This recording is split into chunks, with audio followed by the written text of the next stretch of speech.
Alright, so last week we introduced this idea of the wave-like nature of matter. It has both properties like a particle and properties like a wave, and so we can use wave descriptions of things like light to discuss its properties, particularly related to its energy. And from this grew the idea that light energy interacts with the electrons in an atom. And so this led to a number of different ideas about the nature of matter. One of which was sort of this shell model of the atom, sort of orbital picture. Something like this, where we have a central nucleus with these electrons distributed around the outside. Of course, this is crap. Okay, this is a helpful way of conceptualizing, but it's not really what happens. Right? These orbitals, as we know, are not as clean as that, and so instead, what we see is rather than these like distinct bands that circle around some central nucleus, these are in fact made up of multiple structures that have different energies depending on where we're at, and within each of these shells there are a certain number of subshells. And just to make matters even more interesting, these subshells aren't necessarily clean. Sometimes these subshells will sort of poke into one another and create sort of gray hair for us. All right. We can discuss this shell as being about the average energy of the electron, and as we increase the energy, it moves further and further up, further and further away from the nucleus. And so we developed this idea of these shells and subshells, and relating these regions within the shell to different locations. And so now not only do we have these sort of shell to worry about, within the shell there are multiple subshells, and within those subshells there is a further division which we call the orbitals. Within those subshells there's a further division which we call orbitals. The number of orbitals depends on the type of subshell. So for an S subshell, we know it contains 1 orbital. P subshell, we know it contains 3 orbitals. For D subshell, we know it contains 5. It contains 7 orbitals. So we can pick an element and start to build up its electron configuration. And by populating these orbitals, this is what we call the Aufbau Principle. We drop the electrons in and they fill from the bottom up and go up, up, up, adding electrons until we reach what our highest filled atomic orbitals. So we can build these up. Of course, memorizing these might be difficult at first, but luckily for us, we have a periodic table. The periodic table tells us what these regions are, depending on where we're at on the periodic table. This region of the periodic is all the final electrons arrive in P subshells. This region of the periodic table all arrive in the last electron in goes into the S subshell, and D subshell, F subshell. And so these are related to locations within the periodic table. Additionally, the fill order going across the periodic table is analogous to what we see here, and so we can use that as our guide. So we can sort of mock up a periodic table, And again, anything in here is a P subshell, D subshell, S subshell, F down here. And we can look at an element, and so we can pick one of our favorite elements, something like, say, arsenic. And we can say, oh, let's build up its electron configuration. We can look on the periodic table, and we can see that arsenic, has 1 p electron, 2 p electrons, 3 p electrons, and we can additionally we can count down the side of the periodic table. We can say that these are which particular flavor of p electrons these are. These are 1, 2, 3, 4 p electrons, and so we know that the electrons reside in the 4p subshell and that there are 3 of them. 1, 2, 3. After that, again, everything is filled. 1s2, 2s2, 2p6, 3s2, 3p6, 4s2, and then comes the 3d10, and then we're on to the 4p3. Done. All right. So this is what we call, again, our electron configuration. Again, we can simplify this because anything besides the outermost electrons, these would represent the outermost shell of electrons, often called the valence shell. Usually, though, when they talk about valence electrons, they're usually talking about the s, the 4. So these are usually called the valence electrons. And so we can use those valence electrons to give us other information, something we'll talk about in a bit. So everything under that looks exactly like the next lowest noble gas. And so if we go back, we can take a look at arsenic here. And if we go back, the next lowest noble gas would be argon. And we can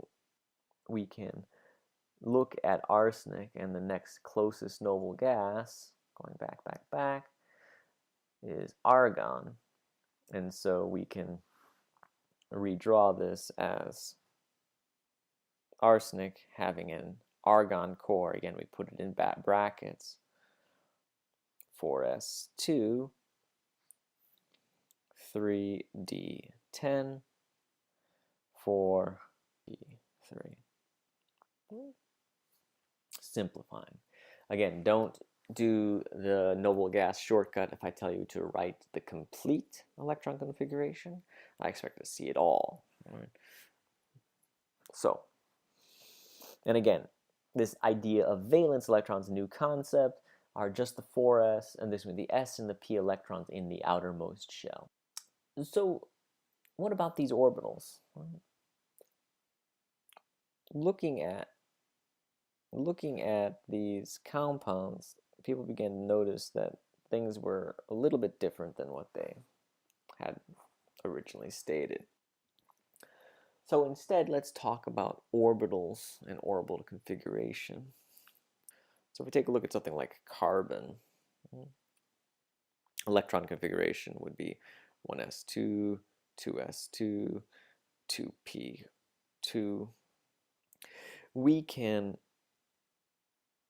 build an alternate electron configuration that looks more specifically at the individual orbitals. What do I mean by this? We know that the 1s orbital, which I'll write down here, lower in energy, and then there's a 2s orbital, a little bit higher, and just a tad bit above that would be a 2p orbital, 2p subshell with 3 orbitals within it. Now, we can start to populate our electrons. And so the first electron comes in. I'm going to draw it as a little arrow. First electron goes in. Now, it turns out the only way to get 2 electrons into the same orbital is by making sure that their spin is opposite. There is a property associated with electrons, any charged particle, that is conceptually like it's spinning. And so we can represent the spin as being up or down. It's really actually only observable in a magnetic field, but the only way you can pair up electrons is if their spins are opposite. And so when we put the second electron in, it has to go in pairwise. This is something called the Pauli exclusion principle, and we'll talk about that again in a few seconds. So unpaired electrons, when we pair them up, the spins have to be opposite. If they're it's actually within the same orbital, they're not allowed. So the same too, the next set of electrons just again have to be paired. Now, the last two electrons, how do they go in? Well, we can put one in like that. The next one has a choice. It either goes in to the same orbital or it goes into an opposite orbital. And usually what happens is the spins are aligned the same way. So the lowest energy configuration is, rather than putting the two electrons together, you place them in a separate orbital. This is something called Hund's rule, which basically says don't populate an orbital unless you absolutely have to. So this gives rise to different styles of material, some of which that have all their electrons paired, something like neon. Something like neon would have all of its electrons paired. 1s2, 2s2, 2p6. Notice all the electrons are paired up. And so this is what we would call a diamagnetic material. Materials that do not have all their electrons paired are what we call paramagnetic. And as the name implies, it does have something to do with magnetism. Right? So it's not the sole reason. Just because something is paramagnetic does not make it magnetic. Now, why do they not pair up? Again, electrons are negatively charged, and so they will be resisting one another, repelling one another. Now we talked about electron configuration and orbital configuration. So let's take a look at something like orbital configuration for something like nitrogen. Again, 1s, 2s, 1s, 2s, 2p. Right? Now, what we can do is we can sort of neglect everything but the valence shell. Again, because everything from here is like a noble gas. Everything below the outermost shell is a noble gas. And so if we just ignore everything besides the valence shell, but we'll just write it out for now. And so for the nitrogen, we put in our first electrons, 2s. And we have unpaired electrons, 3 unpaired electrons that end up in the valence shell. Right. So this is a description of it. And what we see is that nitrogen would have 3 unpaired electrons, a nitrogen atom. So this would read, this is an orbital configuration diagram. Let's look at something we didn't talk about. It turns out that, as is the long storied tradition of chemistry, what I tell you one minute I immediately say is not true the next. So all of last week's material, turns out there's a bunch of discrepancies in last week's materials. And so one of the things we didn't talk about were electron configurations. And so if you actually look at some electron configurations, particularly for the transition elements, you start to see some odd behaviors. So let's take a look at something like iron. Looking at an element like iron, we can look on the periodic table, right? And from its location on the periodic table, we can tell that it has an argon core, and there's 4 s electrons, 2 of them, and then 1, 2, 3, 4, 5, 6 d electrons. And so we can write this argon core, 4s2, 3d6. And that would adequately describe the electron configuration for something like iron. If we were to do the orbital diagram, something argon, there would be a 4s, there would be a 3d, but there's also a 4p here that is unoccupied. And we can tell that because we put in our 2 s electrons, and then we put in our 6 d electrons, 1, 2, 3, 4, 5, 6. And so we could say from this analysis that the iron would have 4 unpaired electrons. It would be paramagnetic. We could expect it to be paramagnetic. And there would be no electrons in the p orbitals. Now, as I mentioned, lots and lots of exceptions. All right. So let's take a look at one of the exceptions, chromium. Now, what we'd expect for chromium would be the following. We would expect it to be argon core, because it's a transition metal, 4s2, and then from its location on the periodic table, we would expect the chromium to d4, 3d4. But that's not what's observed. Right? Instead, you see the following. Argon core, 4s1, 3d5. Very odd. Rather than having 4 unpaired electrons, it has 6. And the question is, why? Well, and it has to do with the Aufbau principle. Again, this filling of the orbitals, it fills in a certain order. And this diagram we have, this diagram, that has all these different orbital arrangements, is not static. From atom to atom, the energy levels change, right? And they change a little bit. And once you start putting electrons in, those atoms, those orbitals change additionally. So we have to keep that into account. So what that means is, if we actually take a look at the orbital diagram for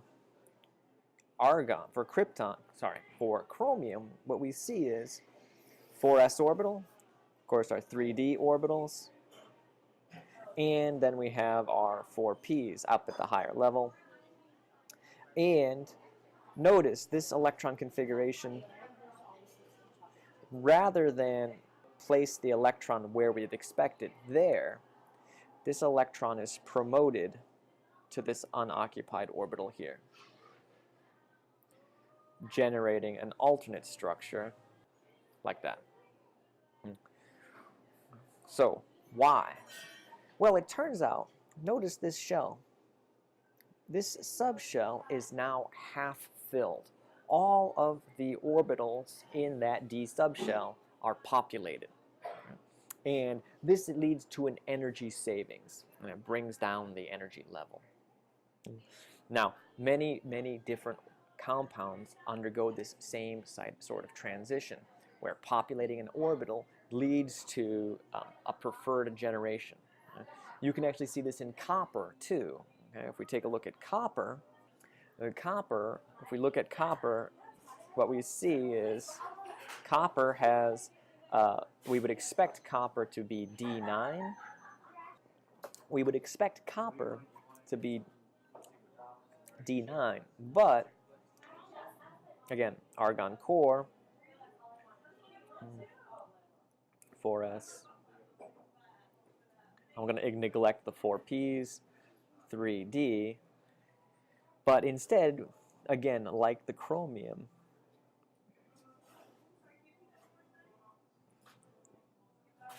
one of the electrons that should have been paired up in the copper instead gets promoted, gets moved from here over to here. All right. All right. So what that means is that the copper, which ostensibly has one unpaired electron in the 4s orbital, right, rather than the 3d orbital, it would still be paramagnetic. Right? Now, this bizarre behavior of the 4s, what happens is the 4s and the 3d become close in energy once they're populated. And so these sort of mergings and transfer of energy is quite common. Particularly, we see it when we ionize things. We take a look at something like fluorine, right? 1s2, 2s2, 2p5. When fluorine becomes F-, it gains one electron. And in that process of gaining one electron, obtains a 2s2, 2p6 electron configuration, like the closest noble gas. Take a look at neon, 1s2, 2s2, 2p6. So things that generate this noble gas configuration, one that has a filled subshell. Notice the filled subshell, the filled energy level leads to great stability. We can use this to rationalize the formation of almost any iron, F-, Ne, Na, magnesium, plus Mg plus 2. The most stable ion of a given configuration is one that's going to generate a noble gas configuration. 1s2, 2s2, 2p. For the fluorine atom, so for the fluorine, all right, that's going to be p5. But for the fluoride, it's going to gain an electron up to p6. Whereas 1s2, 2s2, 2p6, neon, 2s2. Sodium ions, where plain old sodium, 1s2, 2s2, 2p6, 3s. Sodium ion is 3s1. Sodium atom is 3s1. The sodium ion would be S0, empty. Again, looking just like the noble gas configuration of neon. So, we can observe this for almost any of the stable ions. Where magnesium would be S2, it would lose both of those electrons to generate 3s0, or generating a noble gas core. Now with the transition elements, it's a little bit different. Something like iron, which has an argon core, 4s2, 3d6. I'll draw the electron configuration diagram as well.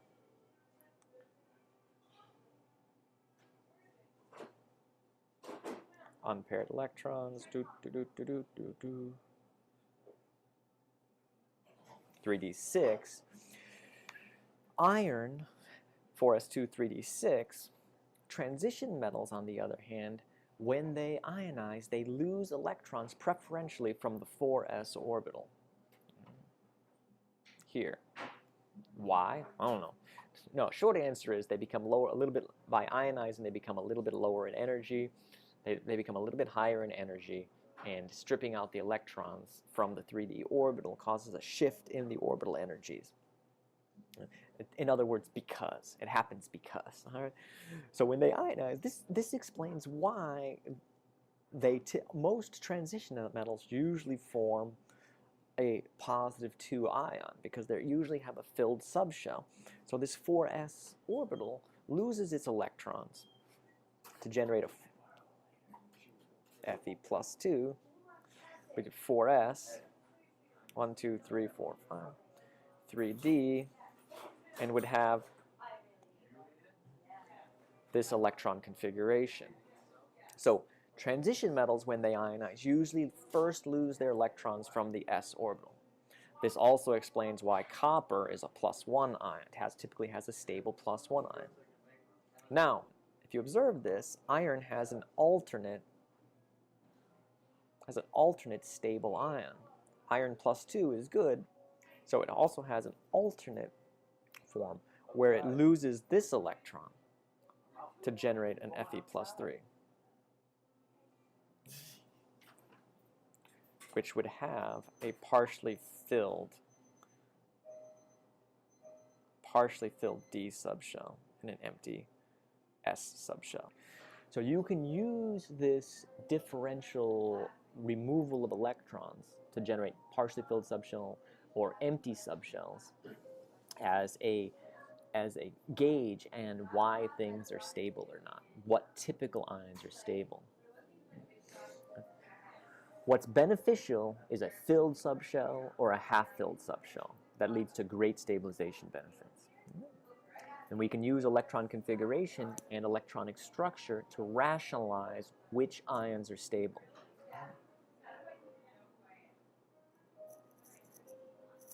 Right? So rationalize which ions are stable.